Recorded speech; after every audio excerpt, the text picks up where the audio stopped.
gentlemen joining us that are going to talk a little bit about the oil and gas industry, give you some information. We're going to cover the news as well. So I have Jay Young with us, our CEO and founder here at King Operating, and we have our lead explorer, which is our head geologist, Mark Ayers, and we have our EVP of engineering, Ryan Garris. So gentlemen, welcome today. Thanks, Rachel. Hey, thank you. Thank you. Good to be here. Yeah, absolutely. We're excited to jump into some interesting things this week. So Jay, let's talk a little bit about the news and touch base on some things that are, happening. And we're looking at, winter. Well, we're looking at winter in Texas when it's 80 degrees out there today? It's not there yet, I guarantee you. And but as it does get into colder winters, we do see the need for natural gas to go up, and the reason why prices go up and down is because obviously of supply and demand.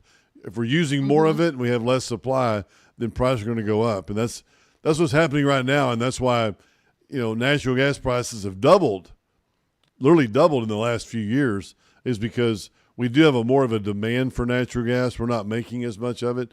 We came off just like oil's doing now.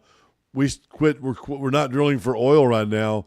We quit drilling for natural gas when it was $2 a thousand because it was just not economical. So therefore, and I was telling people back then we need to drill some, which we did, which is good because now we'll get the benefit of drilling at a cheaper price, which is always good. So that's the good news right there. But we also have, going into the wintertime, as we use more natural gas and the AI plants are starting to increase their exposure, and LNG. So we have a lot of different reasons right now that why natural gas is a great place to be, and why drilling in a drilling fund is also a great place to be. So yeah, we'll see demand.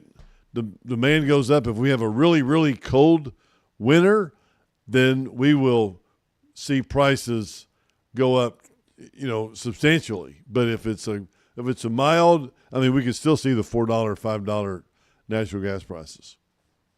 Mm-hmm. Yeah, very interesting. Keeping an eye on that as we're headed into the winter months or the cooling down and in temperatures. So Jay, let's talk a little bit about what's been happening at Bivens this week. I know there's some great updates and hitting some wonderful targets there. So there seems to be a lot of exciting things happening. Well, yeah, and you know what? There's no two better guys to talk about this than the two guys that we have on, with Mark and Ryan, because they feel like this is the same kind of project that we had up in the Bakken, or that Hunt Oil had up in the Bakken, and that's what attracted Mark to this project, because, man, there's just a lot of different – the rock looks a lot like it does up there, which means that when we drill and complete a well, the texture of the rock, the quality of the rock is the same as the Bakken, which is a huge producer of oil and gas up in North Dakota.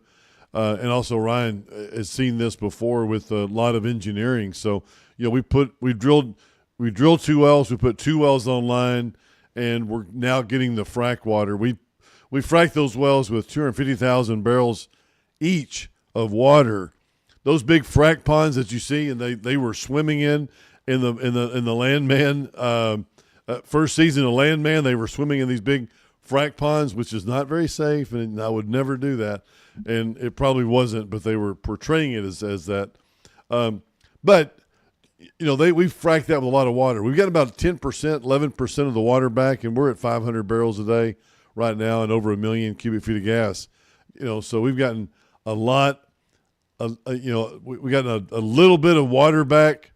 We've gotten 10%, 11% of our load back so far, which is good because now they're producing on their own. And I'll let Mark talk about some more geology questions, and I'm not going to get into the pressures and the hertz of the ESP, things like that. Ryan can take it from here, and he knows a lot more about that than I do, and I don't want him to smirk at my explanations. So we'll let the experts talk about that. Yeah, that's perfect, Jay. Let's we have some stuff for Ryan today, and then we're gonna get to Mark as well and get to some of those geological questions, which I love. So, Ryan, today I really did want to ask you about Christmas trees, but I'm gonna just keep it on the artificial lift. All right, I can live with Almost that. Christmas time. I can live with that. I've only threw that out there because Ryan and I both come from the Pacific Northwest, so we have an opinion we have actually factual beliefs about Christmas trees. Yeah. But Ryan, let's Yeah. talk about artificial lifts. And this is Yeah. something I would love to learn more about. So maybe just kind of give us some broad overview, first of all, of what is an artificial lift? Okay. Well, artificial lift is something that almost every well ends up on at some point, especially domestically. And so our goal with artificial lift is to lower the bottom hole flowing pressure of the well. That's because the less pressure we have in the bottom of the well, the less pressure that the reservoir has to flow against. So we do that by either reducing the hydrostatic head, which is the pressure that the fluid puts on the formation, or by mechanically moving the liquid out of the well. And so, the most common kind that you see, the most common type, which is also the most common type in King's operations, is the Iconic pump jack, also referred to or commonly referred to as rod pumping or sucker rod lift or beam pumping. And that's where you have a mechanical rod string, a steel rod string, connected to a positive displacement pump. You could think of it sort of like two check valves downhole. And we mechanically move the fluid out of the well. And they're simple, they're reliable, they're easy to maintain. They've been around for a very long time, although they've been, maybe perfected over the years. But it has limitations. They can only move a certain volume. They don't work in very high volume applications. Applications with lots of gas or very deep wells, they also won't work. But we have other kinds of lift. Jay was talking about the hertz of the pump on the Bivens wells. One of our wells is currently on submersible pump, ESP, as we commonly refer to those with the acronym. The oil field is full of three-letter acronyms. I think there actually are books that are written on that for newbies. But so when Jay was referring to the hertz, he's referring to the speed that the pump is spinning. But those are just multi-stage pumps that are powered by a downhole electrical motor. So there's actually a large power cable, control cable that runs all the way down on the outside of the tubing, all the way down to the bottom where the pump is at. And those are great for high volume. They can work in deep applications. They can handle more deviation where the wells are starting to go directional. But they have their limitations. High amounts of sand or solids or scale don't work well with those. Large amounts of gas can be problematic, and they're expensive. They're expensive to buy. They're expensive to change. They're expensive for the operation it takes to replace those. And then, there's others like gas lift, which reduces the fluid density in the hydrostatic column of fluid that's flowing to surface by injecting gas into that downhole. Those work great with sand. They work great with they're not really, they can be a little bit of an issue with scale, not too bad. They can handle high amount, unlimited amounts of gas almost and they're great for highly deviated wells. But they have their limitations. You have to have a compressor to compress the gas that you're using, and sometimes they just won't work late in the life of a well with real low reservoir pressures. And then there's plunger lift. Plunger lift is where we cycle the pressure in the well back and forth, essentially between the tubing and the casing, and we use a mechanical plunger, which is just basically a chunk of steel. That when it builds up enough pressure, it cycles, it comes to surface, and it mechanically then brings the liquid in the gas well with it. And that liquid is what can kill a gas well, especially late in its life with when it doesn't have a lot of reservoir pressure. Those are they're cheap. They're fairly easy to maintain, but they have their limitations. They can only move small amounts of fluid. They have to have enough pressure in the well to trip the plunger and bring it to surface. So we have, and there's other types that I haven't talked about, and I won't keep going on about them, but it's sort of like a bunch of different tools in our toolbox. And depending on the well, we use a different tool. And so as Jay was talking, right now at the Bivens, we have one well that's still flowing naturally, and another well that's on ESP.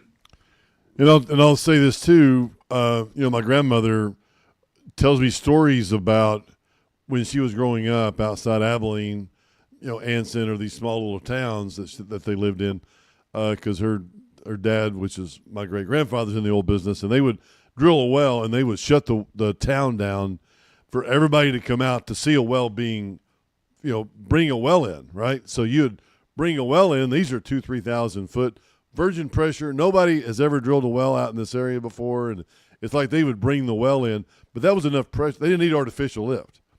The well would come in like James Dean with the oil going over the top of the derrick, and I mean all those types of pictures, if you can think about that. Well, but that's 3,000, 4,000 foot down, and like I said, virgin pressure. There's enough pressure coming out of that bottom hole to come out that 5.5 or 7 inch casing, whatever they had at the time.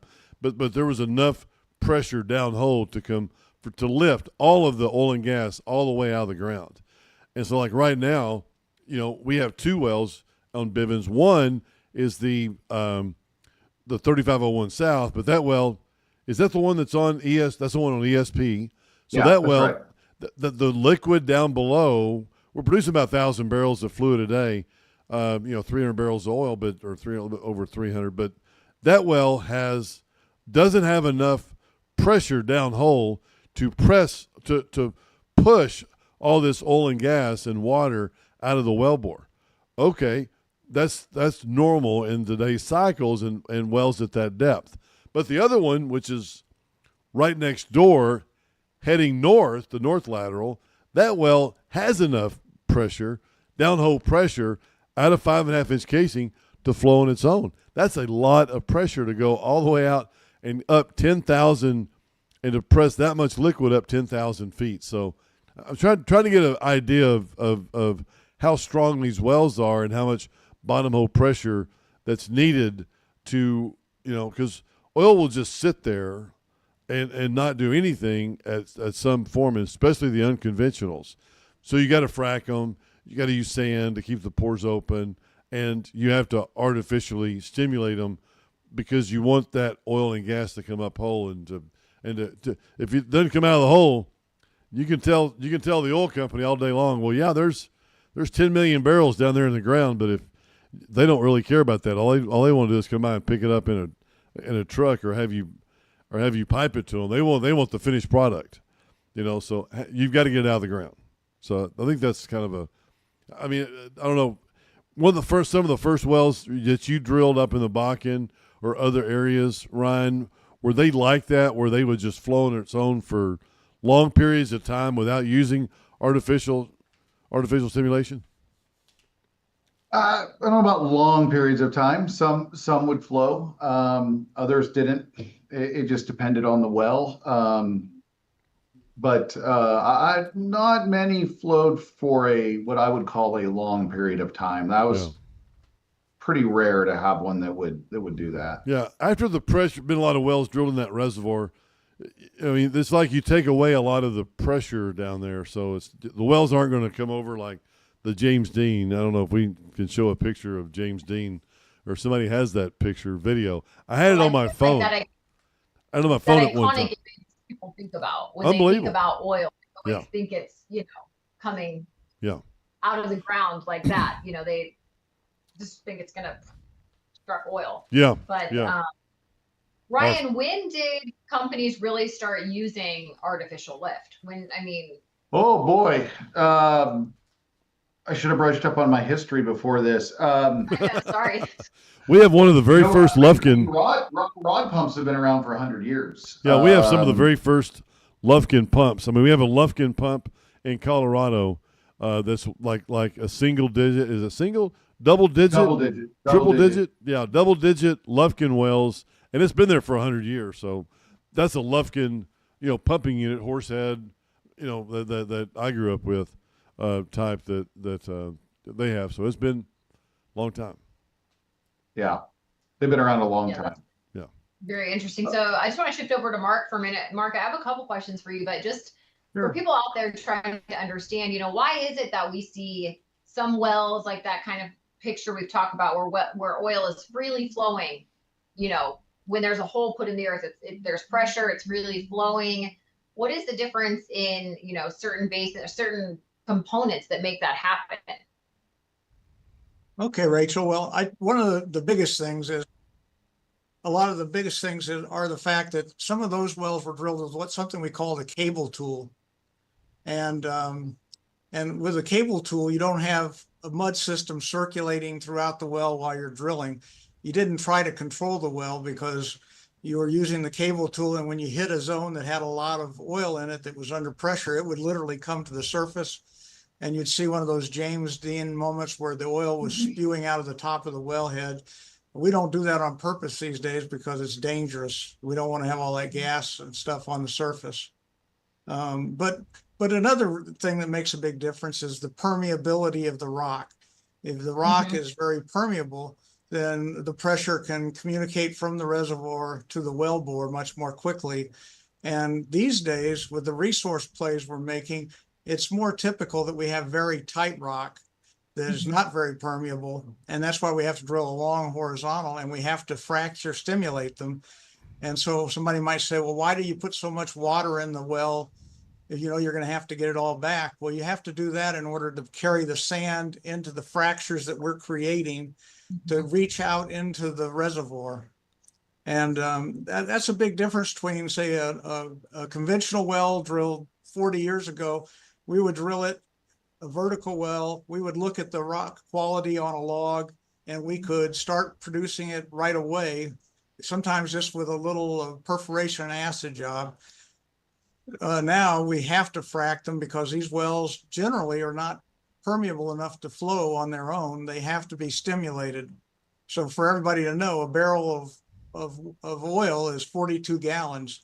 So if you want to see, we use 250,000 barrels of water, you multiply it times 42. That's how many gallons of water we put in each one of these wells.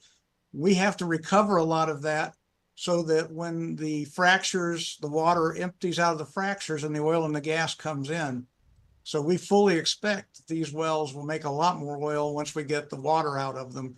Right now, we only have about 10, 11% of the water out. We anticipate that it'll be around when we get 50, 60% out that we're going to start seeing these things flow more effectively. Does that answer your question? Yeah, absolutely. Because I think you and me had talked at one point about how, the Middle East, the oil flows a lot more freely over there versus how we frack and have to kind of, pull the hydrocarbons out. Just different, basins and zones, I guess, we're drilling in. So that's what I want to talk a little bit more about, Mark, is currently King is really focusing on 3 areas in Texas, right? We have Permian, we have Bivens, and we have Mid-Con. So I wanted you to just kind of maybe give everybody an idea of the different, areas you're drilling in. What does that look like as far as the rock, or, each time you look at a different area in Texas, you're basically accounting for a different type of soil and rock and earth and all of that. So maybe you could tell us which area has what and how you kind of go about dealing with each of those different areas. Well, that's good. Okay. Well, actually, in reality, some of the rocks are very similar, the same age and a lot of the same types of rocks. In the Permian Basin, a lot of that's producing from something called the Wolfcamp. And we have Wolfcamp rocks at Bivens. The zone that we're producing at Bivens is called the Canyon Limestone.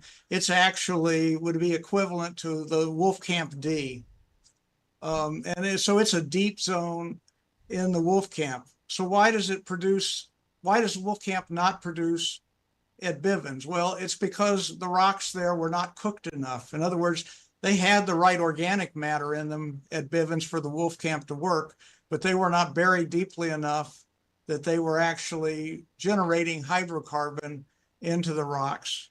Whereas the canyon, which is a deeper zone out there, it was buried deep enough so that it would create gas and oil both. And so we could chase, some people call it the Klein, some people call it the Wolfcamp D.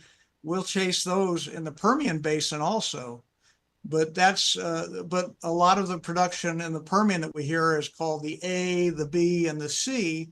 The D also produces, but those zones are the only difference is really the rocks are similar. The only difference is the temperatures and pressures of the rocks in there generated hydrocarbons in place, whereas where we were at Bivens, they were not deep enough to generate the hydrocarbons. So they weren't. It's not old enough, which means that if we waited a couple of million more years, those may. Well, they're actually the same age, Jay. So it's not really a matter of how old they are. It's a matter of how deeply they were buried and the bottom hole temperatures that cook the oil. So no, these are all the same age rocks. They're all dealing with Pennsylvania to Permian rocks, about 250 million years to 300 million years old. And the difference is, is really, one is the overburden, how much overburden there is affects the pressure, the temperature, and then the time. Those three elements together are what create hydrocarbons. And so you can take the same rocks and put it in a different basin and not have the overburden and not have the temperature, the heat coming from below. We call it heat flow. They wouldn't generate hydrocarbons. Well, in the Bivens, we're fortunate enough, we have a lot of good data that shows that those rocks at the bottom of the Wolfcamp, we call it Klein equivalent or Wolfcamp D, depending on who you listen to at the time. Those are the canyon limestones, and they are cooked enough. And we have what we do something called pyrolysis. We actually go back and we measure the temperatures that were created at a certain in those rocks, and then we can see why they generated and what kind of hydrocarbons they generate. So one reason why would one area work with a vertical well and another one you have to do a horizontal well? Well, most of them will work with vertical wells. They just may not be very good wells. As an example, you talked about the Bakken. Bakken had a lot of vertical wells drilled for many, many years. They just weren't very good wells because the rocks were not very permeable, but they were loaded with a lot of oil and gas in them. Mm-hmm. But when you have one little wellbore going through the center in a vertical well, and it's only, say, a 30-foot section, then you don't have enough exposed to the wellbore for it to flow through the low permeable rocks into the wellbore. Now we can drill 2 or 3 miles of well in that same 30-foot zone, and it's all exposed to the wellbore, get a lot more hydrocarbon. And of course, like we said, we stimulate them with the fractures so that we reach even more of the reservoir, flow back the water, the materials that we put in there to prop it, in order to prop the fractures. We flow back those fluids, and then pretty soon the hydrocarbons start coming. So I don't know, you can actually, you asked about the mid-continent. Well, the mid-continent, we could actually have similar plays. As a matter of fact, there are similar plays in the mid-continent. The Cherokee Shale is one that we'll hear about. That's because it's buried deeply enough that it becomes an unconventional resource where you can actually produce oil and gas from a very, very tight, non-reservoir quality rock. Historically, those wells were producing for reservoir quality rocks, and they were in places where oil migrated into them, not generated in them. And now what we're doing with a lot of our wells in the mid-continent that are not very deep enough to generate hydrocarbon, we're trying to take that 30 or 40-foot interval and put it in a mile, mile and a half lateral so that we have a lot more of the formation exposed to the wellbore that can produce into that wellbore and make a commercial well. So there is an overlap between the conventional and the unconventional. Yeah. Yeah, That's awesome. no, that's really good, Mark. That was a great explanation. I think that's very easy for people to understand. So I want to bring up something that Kelly mentioned in one of our meetings, and that was using some asphalt in the next set of Bivens wells that we drill. And I wanted to ask you, to expand on that a little bit. How does that help and why is that needful? Okay, yeah, well, one of the problems we had in Bivens, and it's traditional out there, there's a zone called the Red Cave. And the zone is named because it frequently caves in. It's a Permian red beds. They actually are very sensitive to water, especially fresh water. And so when we put the water in there in the mud system, it causes the rocks to expand and they collapse into the wellbore. So one of the tricks to keep that from happening is to add asphaltenes into the mud system so that asphalt actually coats the wellbore and helps protect it from the invasion of the fresher waters. And that way, and it worked very beautifully for our wells on Bivens. It controlled all the sloughing of those red cave beds. So we're really anxious to use that same technology on the next 2 wells we drill because it makes it a lot more efficient. We have about 4,000 foot of interval we have to drill through. 3,500 of it is this red cave interval. And because it is sensitive to the kind of drilling mud, we have to be very careful about it. We don't want to end up down at 9,000 feet and have it fall in on the wellbore because it can trap our bit in the ground. Yeah. Oh, so is Red Cave, is that also like a zone, like Spraberry It's or a Wolf? formation name. It's actually a local formation name, but it's a formation name. It's younger rocks above the zone that we're producing from. And like I say, they tend, and the Permian's known for red beds. And so it means it has a lot of iron in it and the clay minerals in there tend to be sensitive to fresh water or even saline water. We can put it's an interesting conundrum because as we drill through it, the zone underneath it that we talk about, the brown dolomite, can sometimes be fractured. And we don't want to have really heavy mud in the hole then, because if you put a lot of salt in there to get through the red cave, that salt makes the mud so much more dense and it becomes heavier. And if we go into the brown dolomite with that, we can actually have it start to fracture and the mud system flow into the round dolomite.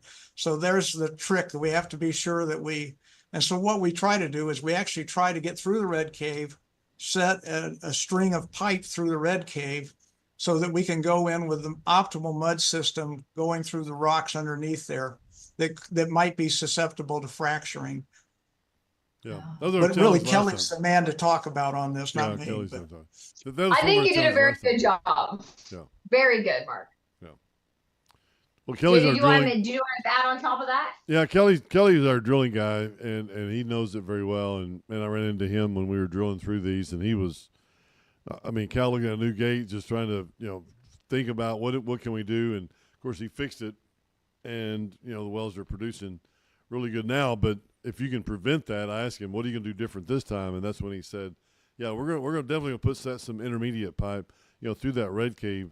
I believe we're going to go to like 4,000 to 5,000 feet or something, and then set intermediate casings, because when you're drilling at that depth and you're drilling and you have a lot of problems uphole and you're still trying to drill, we didn't set intermediate pipe. We went all the way here, all the way down and around horizontally. So it was like, it's just because you're trying to, fight the red cave, and you're trying to drill and trying to stay in zone.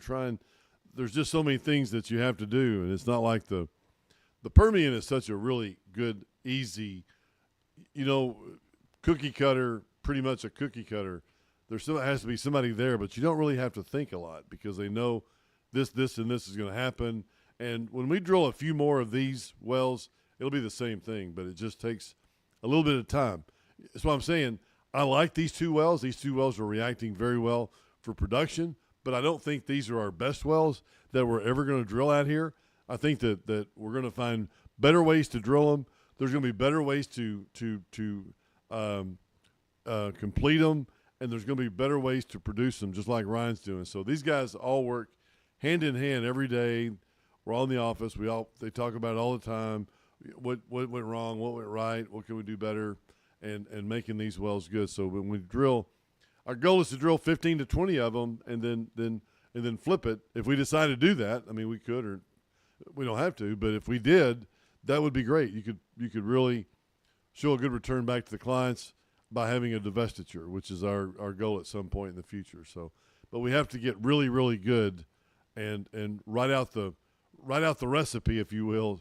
So when a public company comes in and goes, all right, we'll give you, hundreds of millions of dollars or billions or whatever the case may be, they want to know, all right, we're paying you for all this stuff. What'd you do? What'd you not do? So you drilled here, you drilled this depth, use this water, use this mud.